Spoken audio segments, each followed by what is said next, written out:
band. Speak to Sharay Reid, bass player. Sharay, I know you grew up listening to her music, then you get a call to play with Aretha. You're flown out that night, then you're her bassist for the next 2 years. Of course, the bass is a big deal in a soul band. There's no hiding at the back of the band, is it? What does that do to your head and your fingers on the frets? Well, it was amazing. I mean, first of all, it's a pleasure to be on BBC. Love BBC. See it all over the place. But yeah, playing for her, to get called out and to have played her music, in so many bands, cover bands, and, just doing her stuff live with her, it was just an honor. I just made sure that I was trying to play it as authentically as I could from the record. So yeah, it was mind-blowing. Sharay, some of the great front women and front men are not always so great to the musicians, to the band and the backing singers. How was she? She was tough. You're talking about a woman who has basically become a part of like the culture of the world. Her songs have reached, all over the place. And, she's been through 7 decades of, this business. So she's tough. She was tough on us. But one thing that I can say is that she always showed love for Detroit and Detroit musicians. She made sure she had plenty of Detroit singers and musicians in her band because that's where she's from.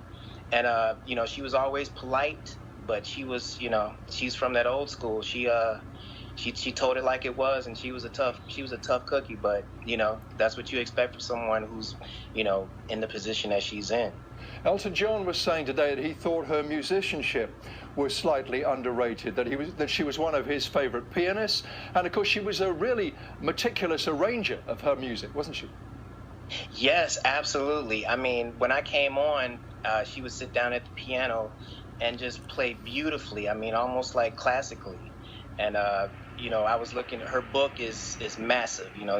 She has a huge book that's spanning all of those decades. And just looking at some of the arrangements and playing that music, it was really quite incredible. How did you feel about being a musician yourself as a singer? There's that great story, isn't there, from the Muscle Shoals studio, which I think was basically a shack next to a cotton field at that time, when she was recording I Never Loved a Man, and after the take, the musicians are jumping around, hugging each other, partly because she delivered on the vocal, partly because they knew they'd made a hit. How did you feel about her as a singer?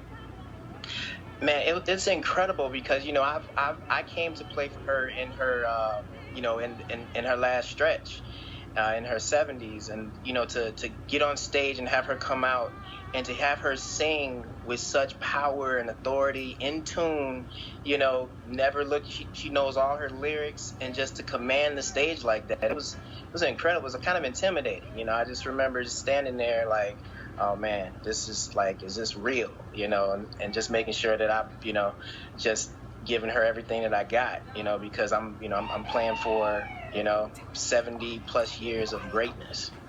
And she was a political figurehead as well, wasn't she? She grew up with Martin Luther King. She sang at his funeral, of course. Chain of Fools, I know, became a big hit with black American GIs in Vietnam. And Respect, Otis Redding's song, of course, but she completely changes it. His version is a man pleading for respect. She becomes a woman demanding respect. Yes, absolutely. And that song is so iconic for so many reasons. I mean, of course, the Blues Brothers made it, popular, and, the fact that it was, kind of done in Chicago. Chicago has always, had a serious heart for Aretha and serious love for Aretha, so she's a part of our, our culture as well. So absolutely. Sharay, such a pleasure to talk to you on this Saturday. Sharay Reid, thank you very much. Thank you.